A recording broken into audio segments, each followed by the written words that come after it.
I was helping a buyer client do a creative finance deal. And then I posted, love to help my clients do creative finance deals. I actually just closed a deal 2 weeks ago from a guy that saw that's within my network that said, hey, you do creative financing? He's in sub 2. And then I'm like, yeah, I'm an agent. I can help you. And so Yeah. that one little post, what is it, 60 characters, landed me a client. Oh, I love this. Yeah. I love this. So 60 characters translated to roughly $15,000. Welcome to The Breakthrough with Stephen Husted, the show that takes you behind the scenes with successful entrepreneurs, real estate investors, and other movers and shakers in the business world.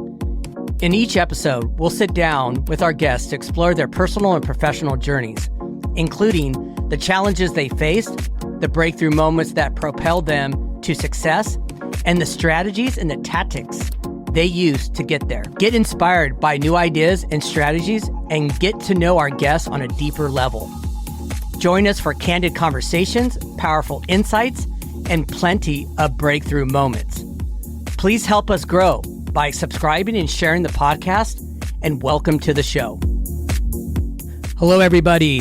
Today, we have a guest who's truly a trailblazer in the industry. I want to introduce Justin Cambra, a dynamic individual who has not only excelled at the corporate world at Amazon, but has also carved out his path in real estate investing. I mean, his journey is like a symphony of strategic moves, from MBA in financing to launching an investment group with Amazon. And let's not forget his prowess in content creation on social media.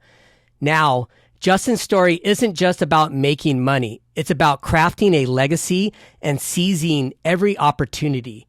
And if you've been wondering how to blend your corporate career with real estate, this is the episode you don't want to miss.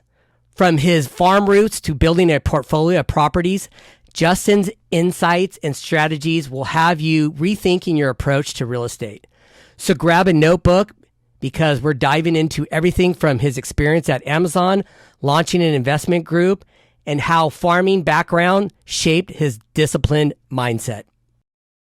Thanks, Justin, for joining on today. I appreciate it. Hey, Stephen, I'm happy to be here. Look forward to help you out, launch your podcast, and grow it, and increase your network.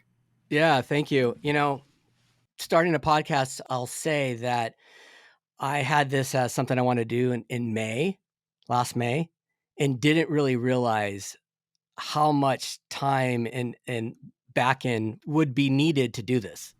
Like, it was pretty incredible. And I think that I had so many other things going on that it just kept dragging on. I'm like, oh my gosh, let's get this thing launched. So, it's going to be happening soon here. So I'm glad you could join on now, but I'll probably end up having you back down the road here too. So Awesome. I think that it's just be the start of it. So today I got Justin Cambra on the podcast, and I have met him back. I think we met at Bigger Pockets, but I don't recall where we were when I met you. Did we meet at like lunch or something, or how did I meet you? Did I meet you through like Jess White? Yes, it was BBCon 2022 where we were at in San Diego. And I want to say it was like between sessions or something where we met up. And Jess, I've known him actually from Instagram, and we've since gone to a couple of Bigger Pockets conference together. And he's a great networker. I'm sure he's probably the connector, the conduit. Yeah. Yeah. So I know you got a pretty good story. So hopefully we can dive into this and give a lot of background of where you came from. I know you went to Berkeley, right? Mm-hmm. Yes. And got an MBA in finance through there. Mm-hmm. And then you ended up in Amazon, right, at one point. Okay. And then you started an investment group through Amazon. Is that true? Yeah. So I started, it's called Real Estate at Amazon, and it started December 2019. And then originally it was just me creating it. And then I created a real estate at community or a committee, which then, kind of grew to roughly 15, because my end game was to leave Amazon. So for real estate ad to survive, I had to create a committee to keep it forward. So when I left in September of last year, it's about 1,100 people. And then fast forward to now, it's around 1,500 people. Wow. So are you still a part of it? Is it still something you're doing on a monthly? I'm not fully engaged with it, but I'm still connected with some of the members. We're actually having a reunion at the end of this month with the committee members because there's a few of us that have already graduated, i.e., Oh wow. retired, and Oh, so graduate. getting back together. I'm just so thrilled to see that it's growing and bigger. The last couple guests they had on were like Jamil Damji, Pace Oh wow. Morby, Ashley Kerr, Dave Meyer. I mean, through Bigger Pockets conference and making the connections, we've had other BP guests on before, and now it's just kind of getting that flow where it's like a perfect blend of high quality guests coming in, and then obviously people that want to build that side hustle money and ultimately break the shackles and go get free of their W-2. Wow, that's awesome. So give the audience a background on you. What do you Mm-hmm. Where'd you come from? What have you been doing? What's your whole story in real estate? I'd like to hear all of it. Yeah, so I'm originally from I say Seattle, but I grew up in a small city. It's called Auburn, so it's about an hour south of Seattle. Grew up on a farm, and I think that's where you're going to see within the storyline today a history of consistent daily action, and I attribute Mm. that to growing on a farm because Hmm. it's cows got to eat every day, right? You can't not feed them. So like that, growing up doing that consistently over time, I've just taken that, it was ingrained in me, and I just keep that going forward, into my real estate investment. And when I was in the workforce, that was the same thing that helped propel me. So grew up on the farm, went to Enumclaw High School, which is the neighboring town over, and then my undergrad I went to Washington State. So I grew up on a farm, so I liked agriculture, but I liked business, and then I just said let's combine these two, and I had an ag business degree, and so out of that I went to the first job out of college was Cargill, which I was in animal nutrition division for 4 years. So moved around, was in Washington, California, Texas, then back to Washington. So I was just in that. It was animal feed, dairy feed, poultry feed, beef feed, all the different, fish food, all that kind of stuff.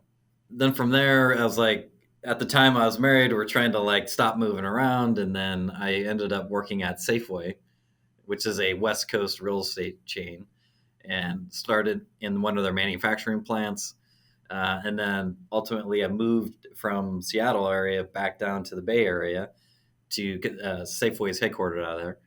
And so now it's like right at the GFC. So the great financial crisis, so when I moved there, I'm like, man, okay, I'm going to buy something down here just to live. I had no intention of ever investing. So I bought something there literally at the trough of the market. Hmm. And so that was Where? so if you're familiar with the Bay Area, actually you're from San Jose, right? Right. Yeah. Yeah. So Mountain House is the city, so straight east of the Bay Area. I say Bay Okay. Area because people around here wouldn't have no idea where Mountain House is. Right. But you know Mountain House, so it's what is that? 580, 680, whatever that diagonal is from San Jose towards Tracy. Correct. And so I lived there for about 8 years, I think it was. I mean, in that time, I great, this is cool and everything, but now I want to move back to Washington, and that's how I got into the MBA. My boss had graduated from Berkeley, and she was paramount in getting me my application in, getting it approved, and getting in there because I was like my ticket to go back home. Because once you get your MBA, and for evening, this was evening and weekend, there was probably top 1 2 across the US, and so you're easy, they bring all the employers to you. And because I want to go back, it was going to be Microsoft, Amazon, could have been Boeing, Starbucks, all these major players that are based out of Seattle. That was my intent.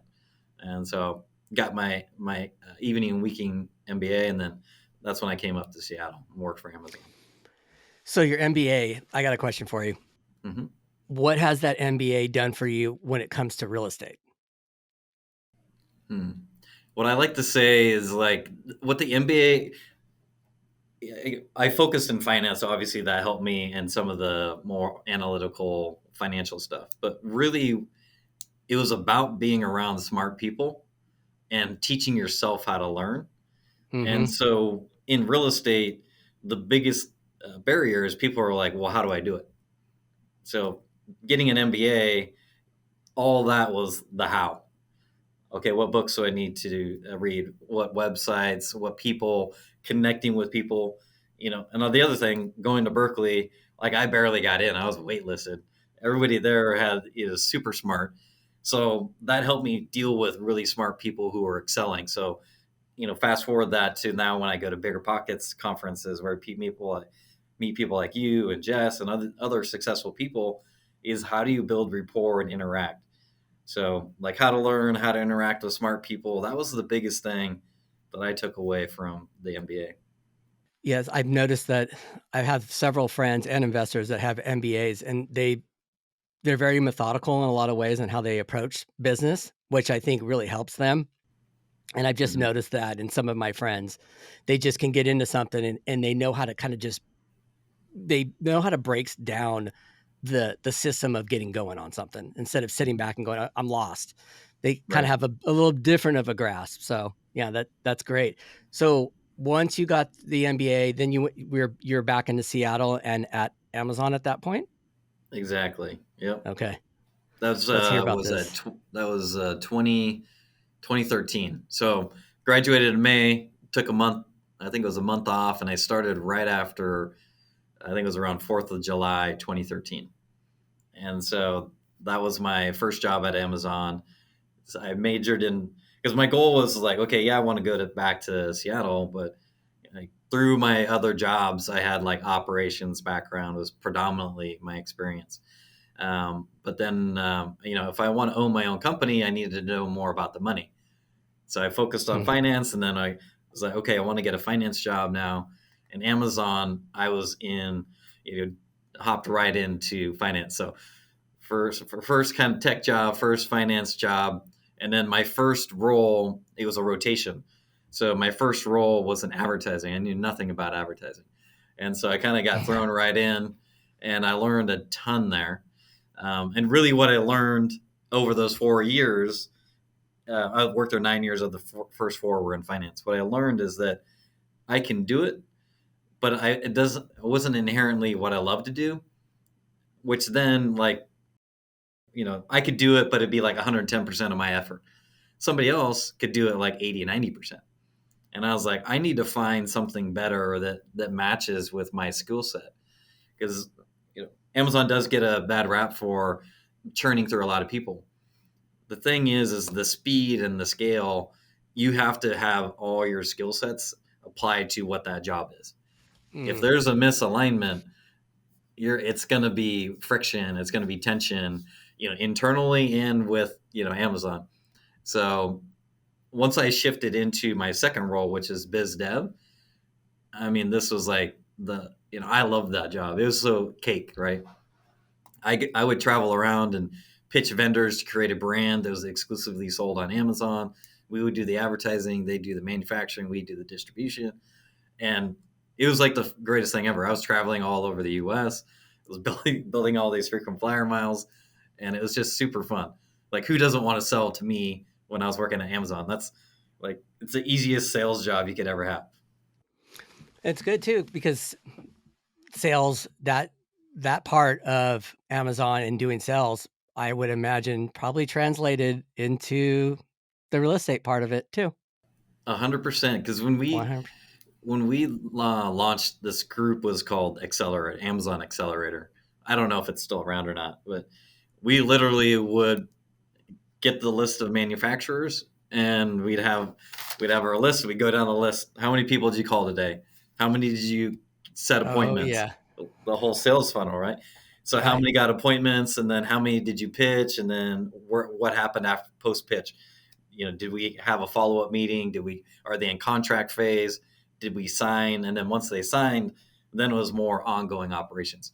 So because I was there on the ground floor, so there was, I think, maybe like less than 10 vendors at the time when I came in. And then, by the time I left, there was hundreds of vendors, not just in the US, it's international as well. So getting that sales funnel mentality of, you got to put a lot in to get the results, Mm-hmm. and getting to that, this is key because I'm doing this right now as a real estate agent, getting reps in front of people where you don't necessarily know what you're talking about yet. And so you're kind of learning on the fly. So that gave me a ton of experience in it, because I was just learning what it is, and then the next day I would have to be like, here's the program, here's how it works, and they're asking me all these questions, and I had to figure out the answers to reply back to me either live or post those meetings. So how did that translate into now being a realtor at Keller Williams? So how did you tell me how you transitioned that part in? So into specifically the calling or Yeah. from Amazon. Okay, so the way that from calling aspect is, one, just getting over the fear. A lot of people have massive fear, even myself. Like, hey, I'm a real estate agent now, and then I'm going to tell them that I'm know how to list their house for them or buy, or help them buy. Helping them buy, that's easy. I do that all day personally. Now on the sell side, I have to overcome that, saying like, why should they work with me, and what's the value proposition? So, taking my Amazon experience, I can help tailor that, how I apply that to when I'm talking to sellers, whether that's expired listings, canceled listings, or just people that I know that are looking to sell. How much time you spend per day? You cold calling every day. Yeah. So my Yeah. goal is 1 hour. I'm in a real estate mastermind for investing. One of my friends in there, he works at a competing brokerage, but we have a 1 hour session per day where we're on our cell phone, and he's got video watching me and I have video watching him, and we have Yeah. we have our mics on so that we can listen to, A, we're making the call, and B, like, we can help each other. Like if I get stuck on something, you're like, maybe you should have said this, you know. So we're trying to do 1 hour a day, and then 1 hour a day minimum of follow up. So people you talked to in the past, follow up with the appointments, or did you give them an offer if you're trying to buy it, or did you give them your marketing information in terms of you're trying to do a listing. That's really cool. And it's interesting because what you're saying is there's a lot of discipline there. You're following a system, right? And you're doing Mm-hmm. that on a daily basis. But then that's something that goes back to on the farm, Right. discipline, Exactly. right? 100%. 100%. And I totally understand that. I mean, I didn't work on a farm. However, I've done some of the same things in my whole life over and over and over, whether it's working out, Mm-hmm. cycling, it's a discipline. And I just try to do it all the time to make that discipline and to translate into other things. So I totally understand where that farming background of discipline is now translating to what you're doing right now. And you know how I understand this? Because I watch you on Instagram. Mm-hmm. I watch what you post, Nice. and it's very methodical. I can tell you're following a system.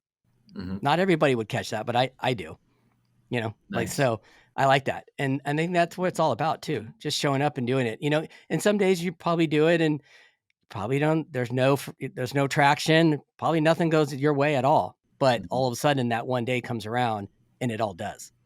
Exactly. Yeah. Yeah. Since we met, I'm in Springboard to Wealth with Thatch Wen. He's obviously really big on Instagram, and so he's really pushing us to do stories. And I had never done stories up to then, so I'm like actively trying to do more stories. What I've noticed is now my postings are falling off, so I need to get more Yeah. postings. The thing is I have like, I could just do content every day, but I'm my own barrier. I just need to like time Hmm. block, get more of it out there. Because the issue, like you're saying, it's methodical. I'm like, well, what would I actually want to hear? And then how do I say that? And then how do I make it like entertaining to where they'll actually soak it up? And so the content is not necessarily the hard part. It's like packaging it to where, at the end game, like I'm doing that to build my followers, which then leads to back to the sales funnel, people that want to sell to me, people that want to list to me, or people that want me to help them buy, or people that want to invest in with me, private Right. money, joint ventures, whatever. It's a delicate balance Mm-hmm. between all of them, because you're in the same situation as me, and because we're a little bit more unique as agents than certain agents. 'Cause I'm sure there's a lot of agents that don't have investment properties. They don't even deal with that part of the business. Tons. So, you know what I mean? And that could be a full-time business in itself, right? How that's ran, all your systems in place for that. And there's so many things that go on a daily basis with if you have a portfolio of properties. So you got that. Then you're dealing with buyers and sellers, right? Mm-hmm. And so you're dealing with that aspect of it. So you're cold calling, you're prospecting, you're lead nurturing, Mm-hmm. and then you're helping them buy and sell. And then you got to shoot, and then you're stacking on top of that content. Right. And I find it really hard to balance it all out. Lately, I have. Like I sometimes tend to go too heavy and just obsessed on content and things like that, Mm-hmm. where I'm not nurturing my database, Right. or I'm focusing on the smaller things in a business, working in the business instead of on the business. You Mm-hmm. know, that is the things. And we've been going through that a lot lately. And I have literally a team. I got a couple assistants, full time for the most part, social media manager, and it still, doesn't free me up in the way that I want to be freed up. So I know watching you, like I see you post on it's not the stories. What's the other part that you can put the notes, Oh your yeah, yeah. notes? That's something Yeah, new yeah. that just came out. Like, which that came out, if I remember right, maybe January-ish. And I saw somebody posted on there, and I was like, oh, I'm just gonna start doing this every day. Because like that tells us like that's free advertising. I'm like, okay. And Yeah. sure enough, I started doing that, and then I was helping a buyer client create a finance deal, and then I posted, love to help my clients do creative finance deals. I actually just closed a deal 2 weeks ago from a guy that saw that, that's within my network, that said, hey, you do creative financing? He's in sub two. And then I'm like, yeah, I'm an agent. I can help you. And so Yeah. that one little post, what is it, 60 characters, landed me a client. Oh, I love this. Yeah. I That love that this. so 60 characters translated to roughly $15,000. Yeah, it's like that. And it comes on something maybe you don't even expect it. You're just putting it out there, Mm-hmm. but it somehow triggers some type of value or some intrigue from somebody else. Mm-hmm. I totally get that. I made a video on property management, and that, hey, you have a property management out of state and you have some repair items that need to get done. Don't just go through the property management company. Make sure you have another handyman that, can also give you a quote to make sure that you're not overpaying for the same type of work. So I made that video. And the reason the video went out was because I know I saved money from going through a handyman instead of the property manager. So I Right. made the video, posted it, went on to, Instagram, went on to Facebook.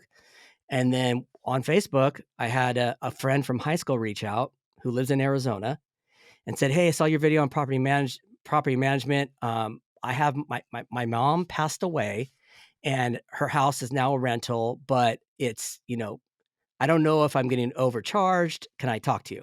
Well, we talked. She owns the house outright.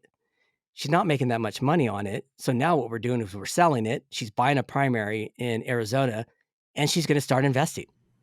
So Love it. that one video created not only the sale of the house in California, but now I'm going to be consulting her for buying out of state, getting into real estate investing. She's about to start that journey and she doesn't even know what the amount of money she's going to be netting over $1 million.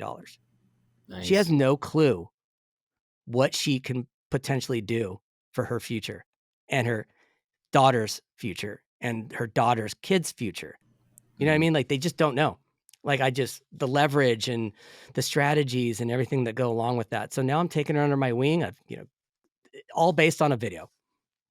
The thing that, that's great. It's going to parlay to business, but if you're like me, like I'm helping buyer clients do house hacking. Yeah, They get totally. that first property, and then you're like, you just taught them how to fish, and now they're like, okay, now they're on the path to freedom. You Yeah. know, she's gonna take that million, she'll buy a primary, she'll buy, I don't know, a couple properties, I'm imagining, and then start generating cash flow. 5 years from now, you're gonna be like, you remember when we had that crazy idea to sell and then reinvest? That's for me, like, yeah, we make money, but when we leave this earth, like, these are things that we help change people's life. It's amazing. Yeah, absolutely. And it wasn't, let's say, 10 years ago. This was hard to do. Like, you and I would not be having this conversation. We wouldn't be conversating on Instagram. There wasn't conferences like Bigger Pockets, 10 Hmm. years ago. Like, it is changed. The whole thing has changed. We're so connected now with information, which is really cool because now we can push that out. For instance, I don't know, for me, I take a lot of things for granted of what I know. But Hmm. when I pass it to somebody else, it's like gold to them. Hmm. Do you get that feeling too? Because I learned from you. 100%. So there's all You know? these things that we're soaking all this stuff, and we just assume it's commonplace. But Right. then when you go, where this hit me was, my girlfriend and I went to a friend of ours had a real estate meetup. It was mainly for new people at their house. And so my girlfriend, I'm over socializing, probably drinking in my hand, but she was over talking to these other people that were new investors. And then she came over to me later. She's like, "It's amazing how much I know," because she's not Yeah. involved in my investing at all because she doesn't like it. She's got different, activities and hobbies, but all I talk about is real estate. And so she's like, "Man, it's amazing how much I know just because I'm talking to her about it, or she hears me talking to sellers or buyers or whatever." And she's like really well versed, even though she's never owned a primary residence. So it's amazing how much information you have when you don't even, because you're just always soaking it in. Right. Yeah, absolutely. So let's hear a little bit about how you started to build your portfolio because we haven't gone down that. Let's hear what was that trigger point for you? What did you start doing first and foremost? And then did that did those first couple properties really start pushing you to kind of go all in? Yeah, so my first one, so back, we're at Amazon. It's 2013. You know, I've been slugging it away for like 3 years. I moved from downtown, did the whole city life for a while, and then I moved to West Seattle, which is a little bit more Hmm. subdued. And then I was like, I actually at the time I was like, I back to the misalignment, right, of skill sets and requirements that Amazon needed. I was like, I actually hate it. I hated working at Amazon, but I couldn't leave because the golden handcuffs were there. Because I was getting, in my year 3 and 4, 120 shares every 6 months, Yeah. which is a lot. In today's, that would be 20x that because, they did the 20 to 1. So I had all this money coming at me. I was like, I can't leave and I hate this, but I got to figure a way out. And so, I started like, how do I get out of this thing? I've got money coming in. I know that I don't want to do this forever. And I started to get on the internet. And then it just seemed like real estate was like the average Joe guy could do this. And so I started doing that. In hindsight, I was like, I remember seeing Bigger Pockets because it was the old logo. I don't know if you remember the old logo. Yeah. Because I was like, oh, what's this Bigger Pockets things? But when I was thinking about like, well, I can't just buy a house because it's not going to help me. So if I get a house with another unit, then it can help me lower my cost, lower the cost, make more, which generates more money to buy the next one. And, I didn't understand house hack at the time. I wasn't on Bigger Pockets yet. And so but I knew basketball was and one. So you get the basket, get fouled, and then you'd have the and one, the extra free throw. And so I was like, I need to find these and one properties. And so that's what I was looking for when I went to find my first property within Seattle. And that was in August of 2016. Ended up buying a duplex. I still live there. I still live in the top, which is a 1 bed, 1 bath, and the bottom is 3 bed, 1.5 bath. And the bottom covers everything: principal, interest, taxes, insurance, and some of the utilities. So effectively, I live free. But like the and one or and two on this is that it's on a large parcel, and so the end game is develop the end of the parcel. But what I'm doing right now is I have two other income streams on there. I have two cars on Turo that it's down a little bit right now, but I'm roughly about $1,800 a month in revenue. My cost structure is $1,500, so I'm netting about $300.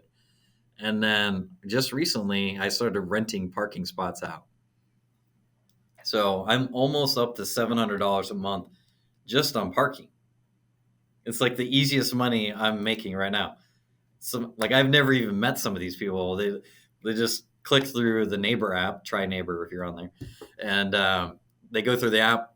They click yes, I accept their reservation, and they just show up. And I just say, I'll put a cone out there and be like, hey, park by this cone, and then a lot of them they just leave it. There's a guy that's been there like 4 months. That's got a tarp over it.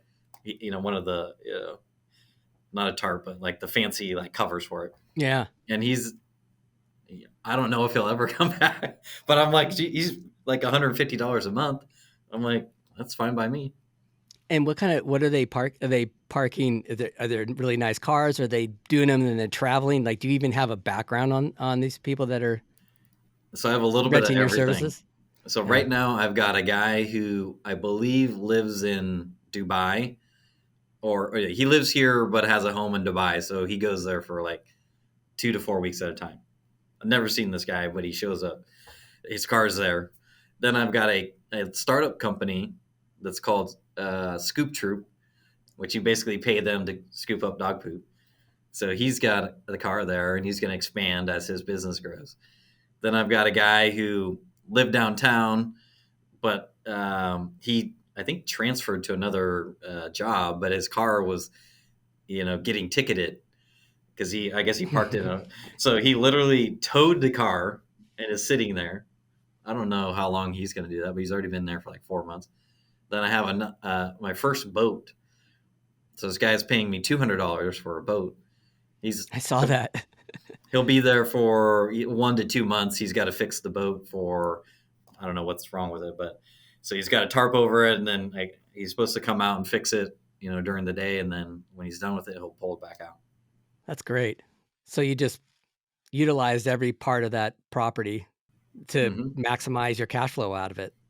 Exactly. The end game is as it sits right now, I can put 8 units on there, tear down the duplex, and put those high-rise condo type townhomes on it, because where I'm at, if I get high enough, you can see Seattle to the north of me. So you got that property cranking, you got the cash flow going from there. Now, where else have you built out your portfolio? So we're at, fast forward all the way to today. Now I have 44 properties across 4 states, 123 rental units, and I haven't done the math, but it's around $100,000 of rent coming in. Of that amount, roughly 20% is within partnerships. The other 80% I own outright. That's fantastic. That's great. How do you manage your day-to-day of your investment portfolio? Tell me who's on your team. What software are you using? This is really what I want to get into with you. Like, I'm really Uh, intrigued to know about this part of it. this I is just want to funny. understand how good I'm doing, and I just want to. I know you have some things that I can selfishly take from this. The funny thing is, I'm gonna burst your bubble. uh, You're looking at the entire team right here. oh my gosh. Okay. So I'm trying to hire a VA for myself to start helping me. Um, in terms of like the real estate portfolio, yes, I have property managers. So in each state, I have a property manager, and then Washington, I have a long term one and a short term one. I manage only one unit. That's at the house hack. It's easy for me to do it, and that's a medium term rental. In terms of outside of that, um, I have like a contractor in Milwaukee that I have, and I have inspectors in each of the states that I use. But my biggest problem is just that I'm the only guy. I always make this joke because everyone's talking about systems, and I'm like, yeah, I have an algorithm, but I just call myself the algorithm because like everything comes to me, I just do it, which is not scalable. So I'm getting to the point now where it's like, how do I keep growing the real estate portfolio and build my fix and flip wholesale business while becoming an agent? Because I just really started being an agent October last year, building my agent business. Mm-hmm. So that's my problem is I need help on scaling. So I actually have a meeting tomorrow with a guy who's done very well at this. If you haven't followed this guy, his name's Ryan Weimer out of Boise. Okay. Weimer Investments. This guy is a stud. So for free, he's gonna spend one half hour with me tomorrow, help me kind of you know figure out how do I scale up, like who do I hire, how do I hire them, all that kind of stuff. So hate to How'd you burst get your an bubble. hour? How'd you get an hour with him? So this is way back. I used to be in David Green's mastermind. This is probably Mm-hmm. like 2018 or something, 2019. Okay. And it was either David Green or somebody within that mastermind brought up this guy named Ryan Weimer. He was in San Diego, I believe, at the time, doing his business. He was scaling up his business in Boise, Idaho. And so he came presented to us. I kind of followed him, stayed connected with him, and I've just seen him just hockey stick it. Like it's amazing what he's done.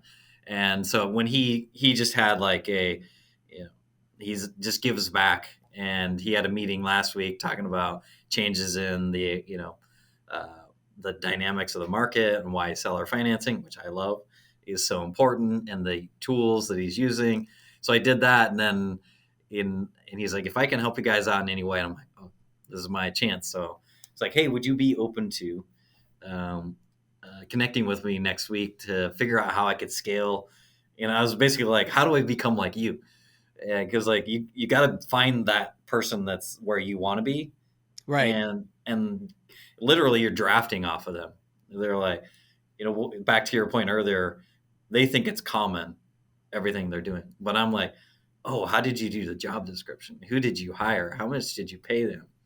What activity are they doing versus what you do? And then and for me, my biggest hang up right now is, so yeah, I have money coming in from the agent business. Occasionally I have wholesale fix and flip, and then I have the steady rental income. But I'm like, as soon as I hire somebody, that's a cost going out the door. And so it's like I have to generate more money to get to where I can live and then bring this other person.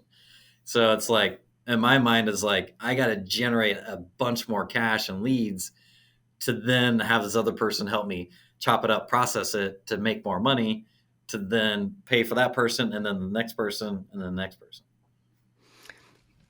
I think we can have this conversation by a phone call down Yeah. the road too. Yes. Because I'm already going, okay, this is a whole nother, yeah. Because you must be time blocking. You must be very good at your time block and how you do things. So I know you said you did an hour of cold calling, but tell me what time you start your day, and then how are you structuring out that day? Yeah. So so like during the week, so like today, get up at 4:30, doing Orange Theory at 5 a.m. to 6 a.m. And then I got home. I cleaned the car for Turo because I have a new guest picking up the car today, and then showered, came into the office by 8, and then 1 hour on the cold calling, and then I spent the next hour doing just kind of odds and ends, like following up with stuff, and then I'll do this afternoon. I'm doing handing keys off for a buyer that bought 2 weeks ago, and then generally speaking, from 5 and on, I'm not doing a whole lot. I'm generally that I reserve for personal time or going to meetups, because I have a meetup Wednesday night and Thursday night this week. But generally speaking, the AM is lead gen, and then businessy, like any sort of from opening mail to paying bills to following up on projects with people. That's kind of my like 9 to noon, and then afternoon is more following up on leads. And when I do appointments with sellers or buyers, that's generally 2 to 5 p.m. Okay. And where are you getting all your lead source at this point? So right now I'm doing predominantly Vulcan 7. So Okay. it's similar to, I believe there's a program called RedX, and there's a couple other ones out there. I want to say it's $350, $400. That gives me for rent by owner, for sale by owner, expired, it's canceled, and then you can do circle prospecting. And so that's where all my new leads are coming in from, and that's where I've been spending all my time. But like you were saying earlier, I've done zero sphere, which I need to get into that. My assumption is, and it's probably not a good one, is that I'm posting, if they're in my sphere, they're on Instagram with me or Facebook. And so if they need something, they'll reach out. But I do need to nurture those better, because those would be much easier wins. Right. Well, because they know you, and it's an easier conversation for sure. The trade-off, yes, it is easier, but my thought was like, and I learned this because Keller Williams has training galore, which is why I came here. And they're like, if you need money now, you need to be calling expired listings and for sale by owners. You already know that they want to sell. So that's the fastest path to money. And at the same time, you can work on your sphere such that you can get quick money now, and then you can start parlaying your sphere into more deals. So not to go back onto this whole system thing again, but I get into these conversations with my assistant Angel all the time, where we'll go down the rabbit hole on some random things where it's like, okay, I just saw the owner statement from the property manager, and it showed that we had, grass cutting at 3 different properties. I thought that the tenant's supposed to be paying that, and we'll talk about that for 10, 15 minutes. And I'm like, wait, didn't we already talk about this like 3 months ago? Why is this still on there? I'm constantly playing this game of going through all these different, which I know it's part of the business, but it's also will suck your time away too. Totally. Like, how do you have a lot of units?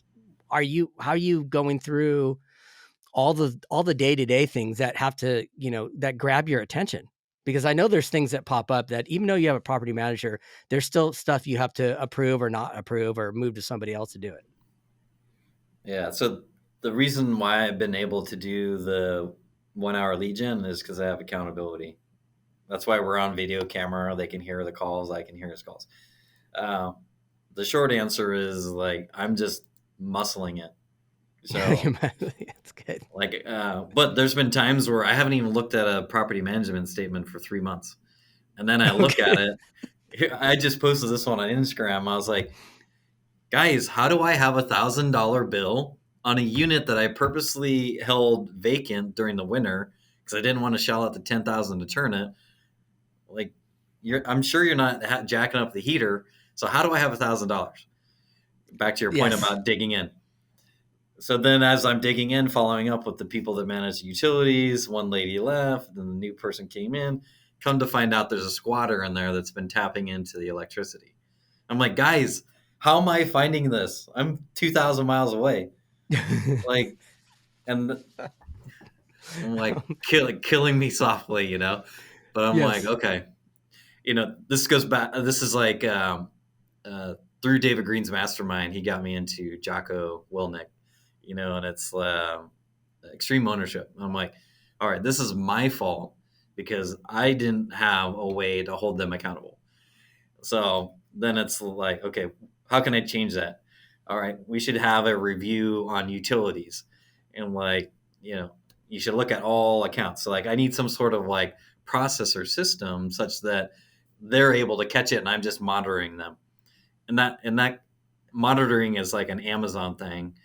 They're always about, you can't manage everything at Amazon. It's just too big. Even with the hundreds of thousands of people, they would do metrics around exceptions. So you look at a lot of charts, generally at Amazon, all the charts look like this.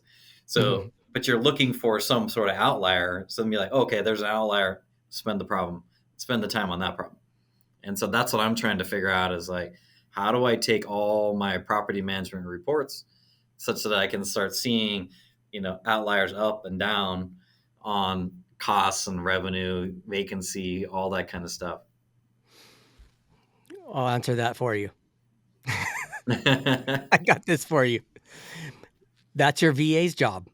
Right. You train the VA every month, whoever that person is, that when that owner statement comes through, they do the review. But one, it comes down to the training part. You will train them first on what to look for. Like, hey, I should be grossing $20,000 on this particular, whoever that's management is looking over whatever properties. And, to look out for those things, that's what my VA does. And she'll go through it and we'll have that discussion. Sometimes I just go there because I'm, pretty much a control freak. I'll go there first and then come to her, but I don't need to. She'll go through it and then tell me, okay, here was your gross. Here was some of your expenses. Here's some things we have to look at. I'm going to reach out to the property manager now and get some clarification. I'll get back to you. Mm-hmm. There you go. Love it. That's what a VA will do. But here's something that I think I want to try to implement. Here's a good example. We have a property that's on the market, but it was going to be a rental at one point. So we've had contractors, property manager. Now we got a listing agent. And so we've had different lock boxes. We got a, alarm on it. And the water meter was having an issue. So we had to call the water company, and she needed to give the water company the combo box and the alarm code. Well, we were off right there. She had to call me. We had to have a conversation.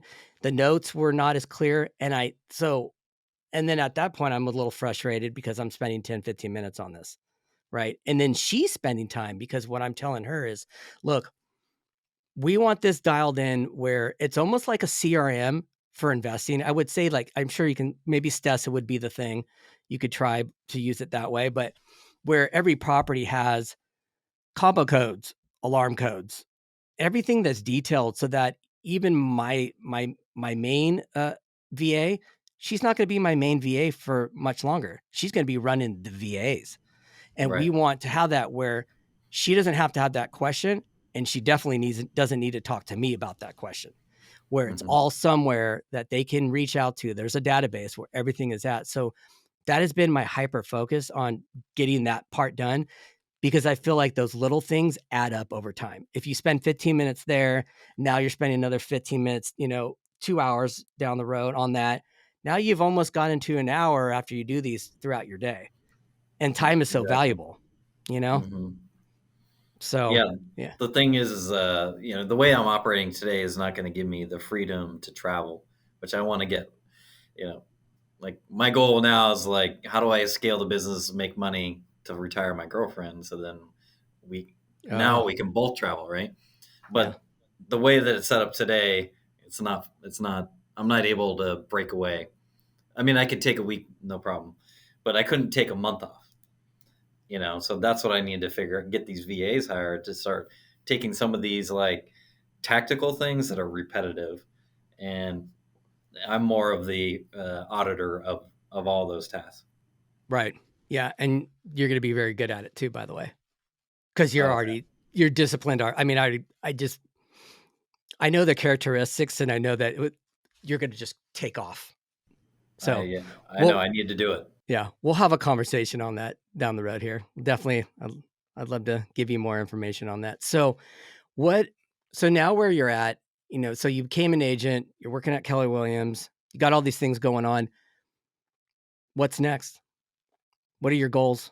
What are you trying to get? What do you want to get done this year? Is there anything that's bigger that you haven't started yet? Bigger that's not started. Well, first the goal, like my goal is what I call the triple crown. Like, how do I make $1 million in revenue from rentals, $1 million as an agent, and $1 million fix and flip and wholesale? So, like, I've made zero in fix and flip and wholesale. So, like, obviously, I'm way behind. But the $1 million, and I already have that on track for the rental properties. The real estate side, I can muscle $1 million, but I have to really get going on the wholesale fix and flip side, because that's going to give me more money to buy more investments faster. So that's like the big thing that I need. Why I need the VAs, so I can spend my time on that area of the business. Yeah. And the other thing I haven't started yet? Actually, tomorrow, there's two other guys. We're actually creating our own podcast, YouTube content. So we're trying to do our first episode tomorrow and try to build that out over time. Because like in today's world, like it's still the wild west, and we have an opportunity. Why I'm sure why you created this podcast, to carve out a nice niche, to where you have a big following, to where you can use that, harvest that at some point in the future for more business, more investors, or in our line of business, we get a lot of friends with that too. So it's cool. Yeah, it's definitely I think and it's so social too. The fact that we can have this conversation and get inspired from one another. Like you'll say something, I'm like, oh yeah, that's cool. And then like you're saying something to me and like, I can help, but it's great. It's here for us now. That's Exactly. for sure. How many people are going to be involved in this podcast that you get going? 3. 3 of you. So Okay. yeah, Is it going to be are they all local to you? one's local and then one's out of Atlanta. Okay. Awesome. At the end of my podcast, I always ask my guests a question. And so I want to ask you this one. Mm-hmm. I want to know one of your breakthrough moments, because the name of my podcast is The Breakthrough with Stephen Husted. Mm-hmm. So what I want to know is if you can recall a breakthrough moment that you've gone through, that, you maybe were going through something really tough, took you a long time, but then you finally got through it. There's a couple of those ones. Like, what's the best one to use? I guess for most recently is obviously the breakthrough moment of going from W-2 life to, financial independence, retire early life. So that was September 2nd, 2022. So just 6-7 months ago. So, there's a lot of buildup that went into that, because that really took August of 2016 all the way to, call it August of 2022. So what is that? Just over like 6 years, right? And the breakthrough of that was just, when you think of breakthrough, you think of instantaneously shattering something, but in reality, it was back to the farming, consistent work over time, that action, and more importantly, the fire within to keep fueled through that whole way. That was really like my breakthrough moment. And really what made me think of that is that I was so focused on that one thing, I never thought about what you do when you're on the other side. And then so like I'm assuming this is a common problem, and I actually would talk to Jess about it a lot, because I was like, like how do you structure your day, like after you're not at the job anymore? Simple stuff like healthcare. How do you grow your real estate agent business, and how do you manage your money right and credit right? Because like obviously when you have a W-2, it's easy to get loans. Now that I don't have a W-2, or I haven't built like the agent consistent yet, so it's like harder to get loans. And so like how to manage this new world that I live in. So, I mean, that was like my most recent breakthrough. That's great. Well, I think that you're doing a great job, and you inspire me. And that's one of the reasons why I reached out to you to get you on the podcast. Was I enjoy watching you online, and it was great, to meet you at the Bigger Pockets. And yeah, I can definitely have another conversation with you in a phone call to help you out with the VA part. But how can the audience find you? Where are you at? I'm predominantly on Instagram. So right now everything's under JC Cambra. So JC and then my last name Cambra. Great. You're going to start seeing a new one. It's already out there that I'm going to start creating this persona or this brand around. Back to the breakthrough moment is from W2 to freedom. So the handle's W2 to freedom. I'll start putting more content specifically around that niche in the very near future. That's great. Well, I look forward to seeing all of it. So I think that's great. Keep doing it, man. You're doing a great job. But let's end it today. Let's end it for today. And, hopefully we can get you back on here a little bit down the road and see what else you've been up to. Love it. Thanks for having me on, Stephen. And next time I come on, this will hold me accountable. Well, the topic is going to be my breakthrough moment and how I went from 0 to 1 or 0 to many virtual assistants to help my Yes. business scale.